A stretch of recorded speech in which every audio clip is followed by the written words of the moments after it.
Você vê até pelo Great Place to Work, né? De melhores empresas para se trabalhar. É um tema muito discutido, né? A satisfação de um colaborador dentro de uma empresa. E aí você acha que essas empresas fazem só porque elas são humanas e bonitinhas? Não, porque também isso dá resultado. O processo de humanização, o processo de ouvir também dá resultado. Porque quando a gente fala de humanidade, é muito louco, né? A gente tem que lembrar de uma coisa. A essência de qualquer ser humano, a gente que está aqui nessa sala, qualquer pessoa, é o desejo de se sentir amado. Então, quando você começa a imprimir, por exemplo, igual você disse, vulnerabilidade, né? Eu começo a ouvir. E, às vezes, num lugar... Por isso que eu acho que o ambiente de trabalho ele tem uma possibilidade que qualquer outro lugar não tem. Porque o trabalho, a última coisa que, historicamente, você espera é ser ouvido. Porque o nosso conceito de trabalho vem lá da época de que quem comandava eram os mais fortes. Então, eu imprimia uma visão de tirania, e pronto, e você executava.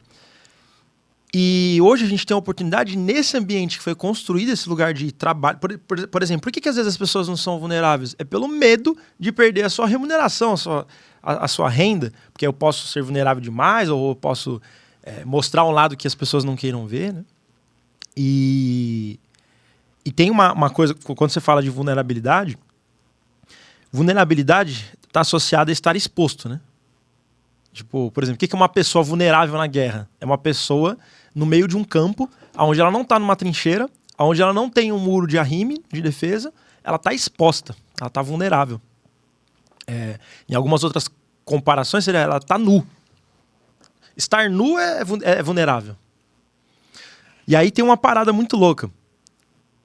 Qual que é o ambiente que, até numa relação homem-mulher, que existe a nudez? É no ambiente de intimidade. Então a vulnerabilidade ela sempre caminha com intimidade. E aí quando você traz isso, igual eu já vi você trazendo várias vezes, esse ambiente de intimidade, sem você fazer nada, só de você imprimir um ambiente de intimidade, começa a saltar. Total. Vulnerabilidade, tipo, as pessoas imprimindo as emoções. E aí a gente consegue chegar nesse lugar de efetividade nos processos porque as pessoas se sentiram amadas, ouvidas. Né? E sabe como é fácil entender isso? É percebendo o contrário.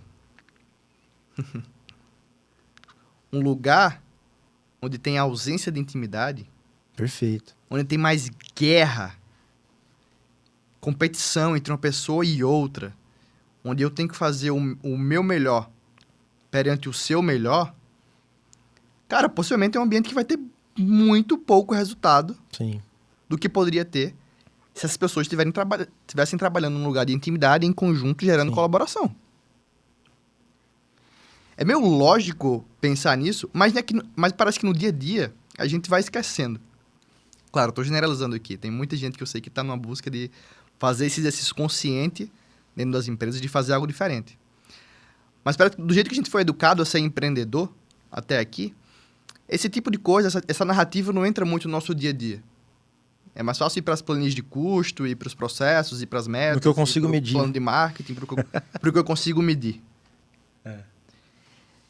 Só que às vezes, e o que eu já percebi muito, e tô com um caso desse agora, né, lidando com um time, cara, de pessoas que têm alta senioridade, pessoas que talvez custam os maiores salários da empresa. O fato de há 1 mês e meio atrás, essas pessoas não estarem conseguindo se dar tão bem, estava trazendo quase zero resultado para a empresa. Porque o resultado daquele time dependia que ele trabalhasse em conjunto para aquilo, eles não estavam conseguindo trabalhar juntos. E você vê, né?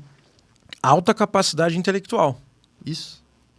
Mas a só gestão humana ali, ela afeta tudo, né? Exato. E cara, aqui eu já queria fazer o convite.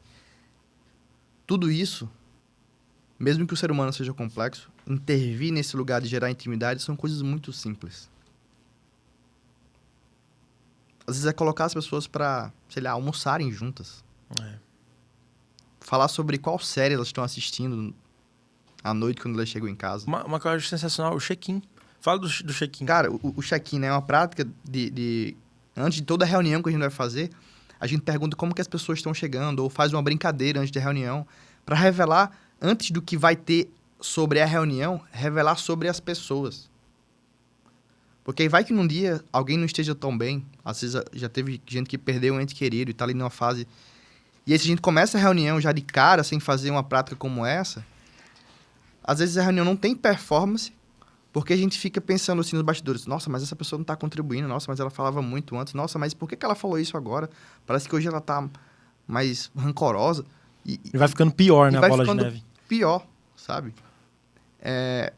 Do contrário, já teve casos, só pra você ter ideia, de que o check-in, nessa prática que a gente faz antes das reuniões, teve tantas pessoas que estavam ansiosas ali, que não estavam num dia bom, que eu, como condutor daquela reunião, falei assim, gente, não vamos fazer reunião hoje.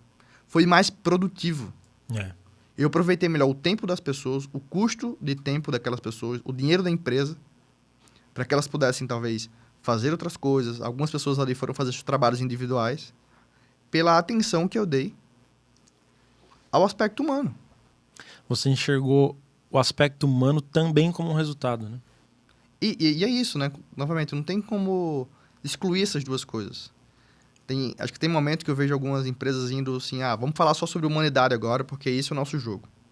Não, vamos falar só sobre dinheiro. Eu acho que não é uma coisa ou outra, sabe? Sim. Essas coisas precisam até porque responder, equilibrar uma outra. A ausência de processo também, ela pode, inclusive, causar desorganização emocional. Total. Uma pessoa que não sabe o que fazer e como fazer, ela pode se sentir improdutiva, por exemplo, e ficar mal também. Por isso que ele não pode ser nenhum nem outro, né? Exato. E aí, ainda falando de resultado, né? Beleza, falamos que o pilar de construção, para mim, onde tudo começa, é essa geração de intimidade dentro de um grupo. E, novamente, existem inúmeras formas de fazer isso. Quando se constrói, acho que essa base de relação, enquanto equipe, ganha-se a oportunidade de ir para um segundo nível. Nesse lugar de segurança psicológica, né? Que é o nível das pessoas conseguirem olhar uns nos olhos das outras, conseguirem reconhecer quem são e conseguirem conflitar. Entrar em conflito. Parte 2 do game. Existe um termo que eu gosto muito de usar, que não é meu também, muitas das referências que eu estudo, que chama tensão criativa.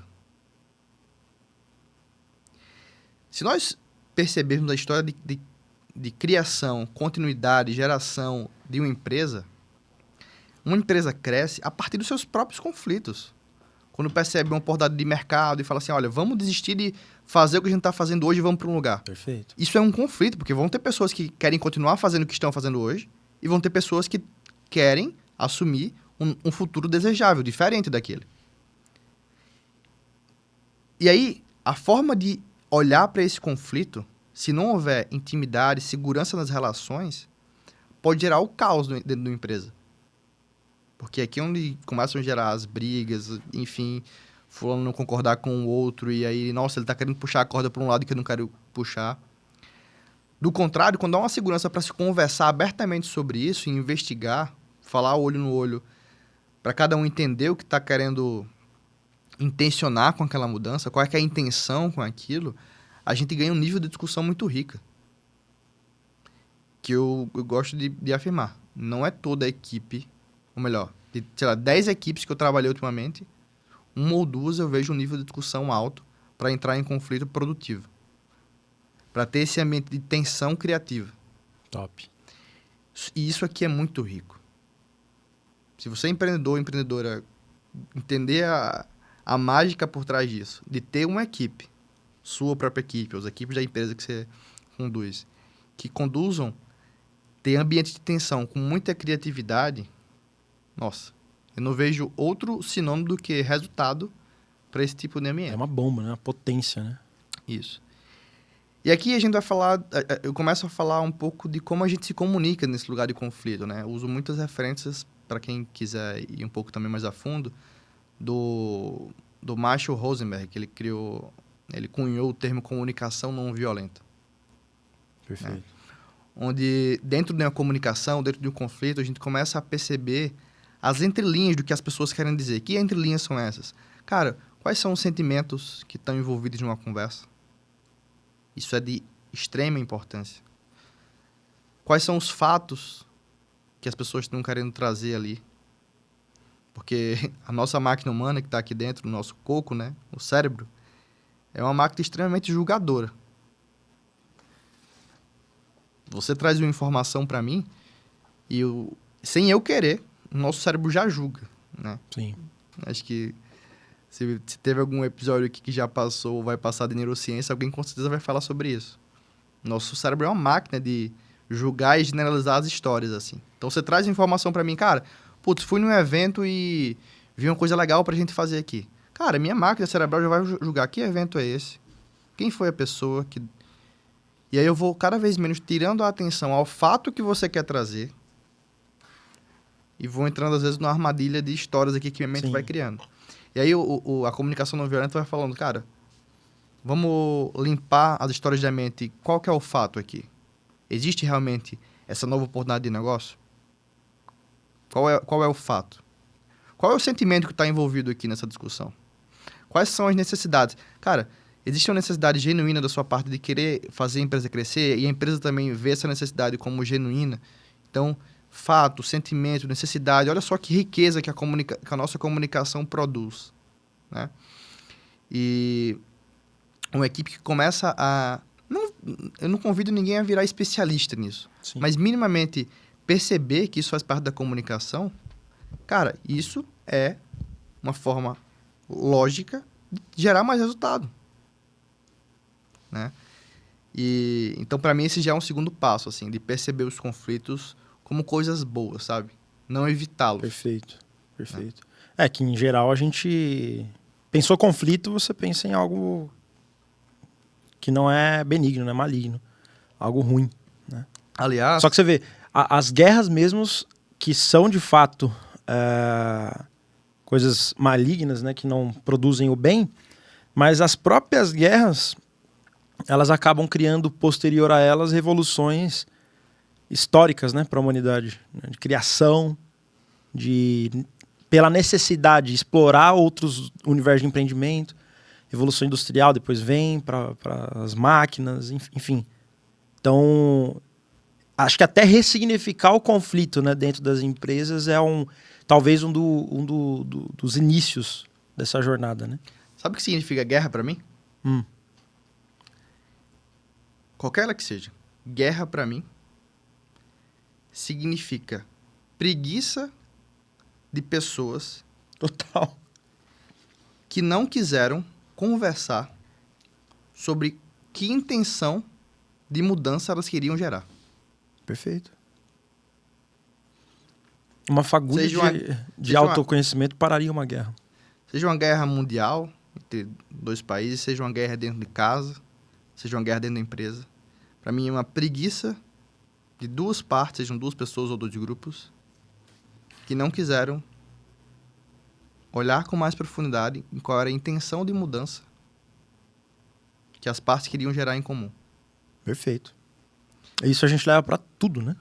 Qualquer tipo de guerra, igual você disse, família, trabalho, ou guerra mesmo entre países, é por uma falta de, vamos dizer assim, não é um desejo, né? Mas é de coragem. Total. De entrar em diálogo. Total. De dialogar.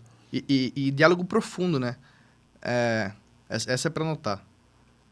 Cara... Bom que ele vai dando os momentos de anotar, a galera já pega o caderno. Tá na sua empresa, tá na sua casa no conflito, tá no meio da rua e aparentemente um conflito vai começar naquele momento. Pergunta pra você, ou até pra outro, qual que é a intenção? Porque eu acredito que essa palavra intenção, ela é muito forte.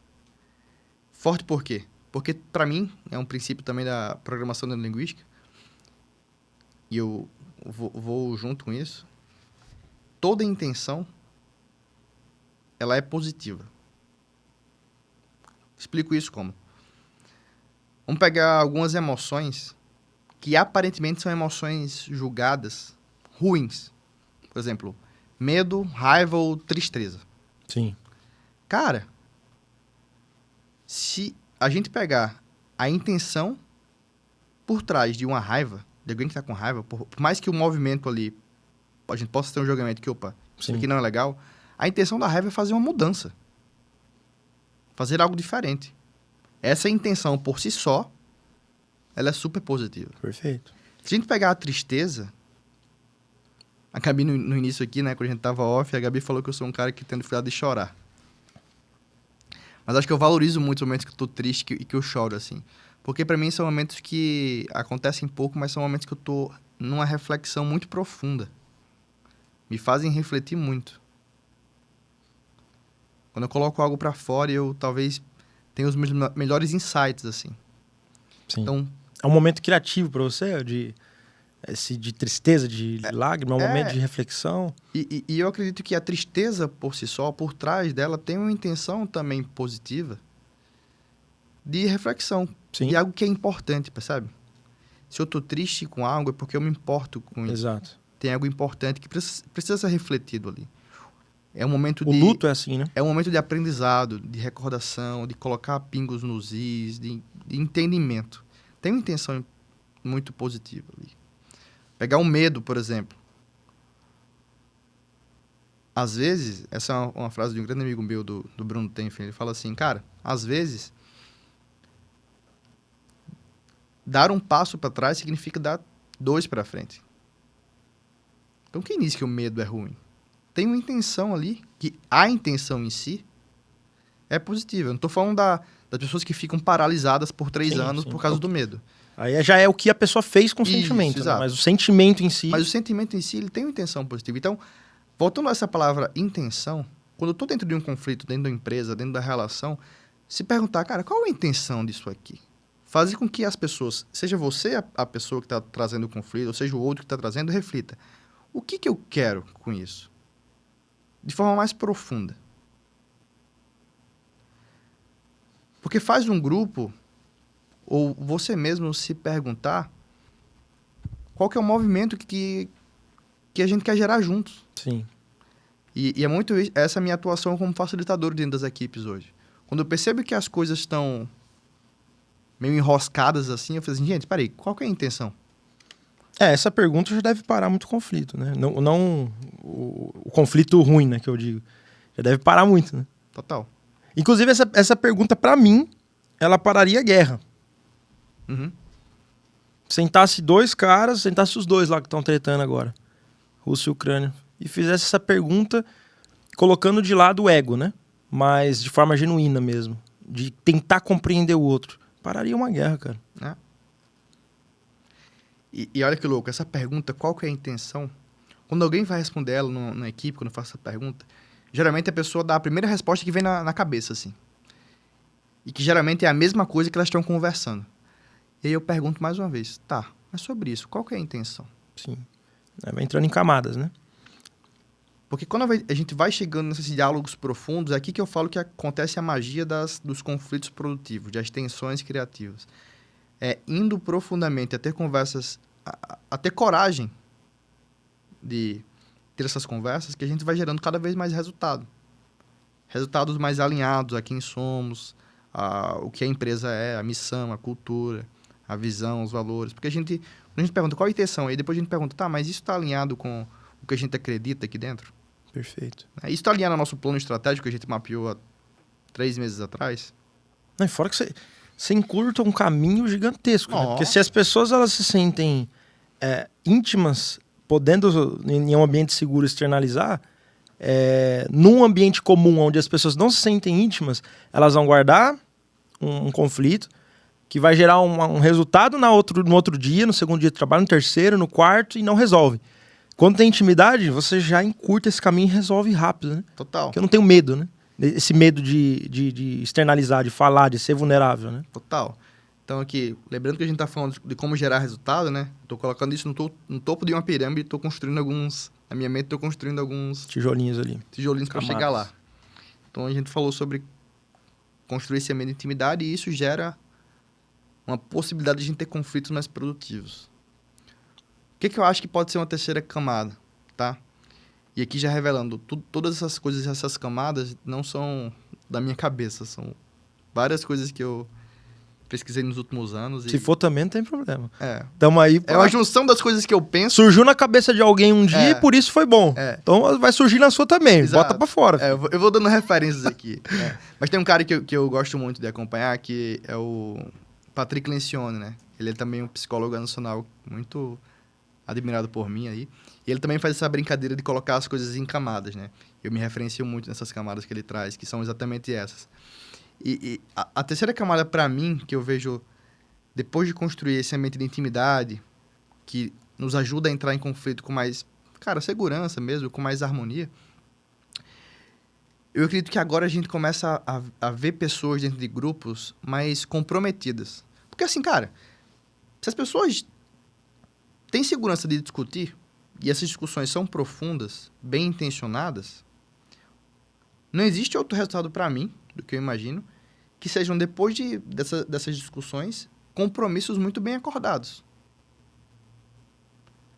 Acordos muito claros, sabe? Você falou da guerra, né? Se as pessoas conseguissem ter essas conversas, então, beleza, vamos chegar num acordo claro do que é, já que a gente falou sobre as nossas intenções aqui, o que queremos, o que sentimos, o que necessitamos.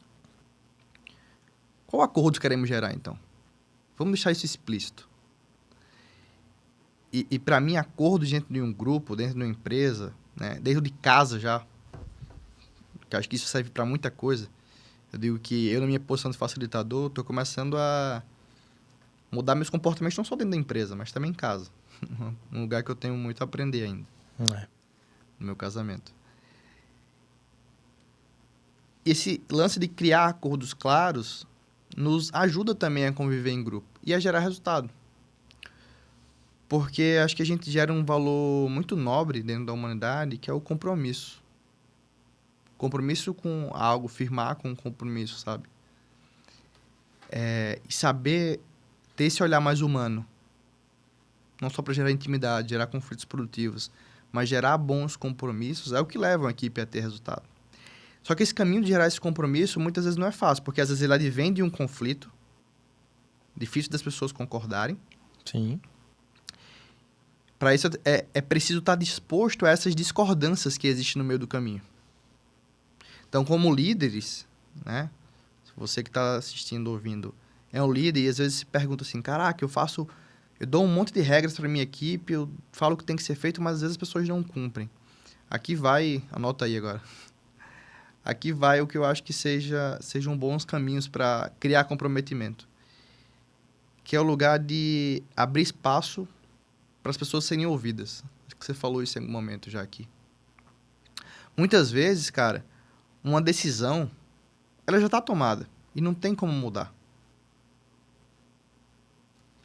Eu não estou falando da gente estar todo o tempo como líderes abrindo para tudo ser discutido em consenso. Sim. E a gente só vai decidir as coisas depois que todo mundo der sua opinião. E esse é um processo, muitas vezes, que se só esse caminho for escolhido, o caminho fica meio moroso, sabe? As coisas realmente vão demorar muito mais para serem construídas. Mas então, como construir um ambiente de comprometimento com decisões que já estão tomadas, mas ainda assim as pessoas serem ouvidas? Eu gosto muito da palavra, para quem também quer pegar referência, a palavra consentimento. O que é consentimento? É diferente desse lugar de consenso, onde você tem que, né, eu estava falando, todo mundo ser ouvido. Sim. Tem que estar em concordância, né? Entrar em concordância. Mas é um lugar onde as pessoas já têm uma decisão firmada ali, mas elas têm a oportunidade de dar... Qual é o sentimento delas em relação àquilo? Eu já entendi que a gente vai para a guerra. Mas deixa eu falar aqui sobre o meu sentimento. Deixa eu falar sobre o que eu concordo e não concordo. Teve um acontecimento recente comigo, que eu tomei uma decisão enquanto líder, junto com a minha equipe, num programa que a gente estava fazendo lá na empresa. E uma das pessoas, que também tem um cargo de liderança, né, mas estava trabalhando na equipe junto comigo, não concordou com essa ideia. Certo. E ela falou, não concordo. Só que a gente não tinha espaço para discutir ali. E ela poderia ter tomado uma posição de, ficar mais ausente, né? Só que foi admirável a postura que ela assumiu. Ela primeiro falou que não concordava, só que ela pegou a partícula da coisa que ela não concordava e ajustou a decisão minimamente, que não mudava a decisão, para ela se sentir mais confiante e ir junto. Então, esse lugar de autorresponsabilidade, né, de, entrar em compromisso, só foi possível porque eu tenho forte intimidade com essa pessoa. A gente conflita quase todos os dias. Quando trouxe a ideia para a mesa, ela se sentiu segura para ser ouvida e falar que não concordava. Perfeito. Mas ela fez o que já estava decidido, só ajustando Perfeito. E se comprometeu. um ângulo, um grau de rota, assim. E comprometeu com a decisão, né? Então, quando eu falei pra galera anotar, cara, vai tomar uma ideia, mesmo que não haja espaço para mudança, traz a ideia já decidida, mas assim, olha, isso aqui tá decidido, mas eu queria saber, o que vocês acham disso? O que vocês sentem? Porque aí pode ser que a gente não tenha espaço para mudar, mas no meio do caminho você vai acolhendo aquele sentimento. Alguém fala assim, cara, eu não acho que vai ser legal porque eu não tenho capacidade ainda técnica para fazer esse projeto. Tá, então beleza, a gente vai ainda fazer o projeto, mas no meio do caminho eu vou te ajudar tecnicamente a evoluir com isso. Perfeito. Então, escutar essas pessoas faz com que o nível de compromisso seja maior. Pelo nível de escuta que a gente teve. Perfeito. Na decisão tomada. Se você olhar como um tesouro, né? Esse ouvir e as pessoas externalizando sentimentos, se você olhar como um tesouro, você guarda aquilo como matéria-prima, que às vezes, no compromisso da decisão, na execução da decisão, você vai conseguir identificar, às vezes, por que uma pessoa não está performando, porque você já ouviu ela antes, você sabe. Exato.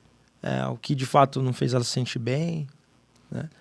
E isso é muito difícil num ambiente que eu digo assim, né? Porque quando você discorda de uma decisão e externaliza, tem duas formas de externalizar. A pessoa que externaliza ou gera um conflito maduro ou um imaturo. Porque tem aquele ambiente também de que eu discordo, mas no ambiente de maturidade, essa discordância me leva para um lugar de birra, né? Uhum. De não executar, é um lugar de colocar a sementinha do mal sobre a decisão,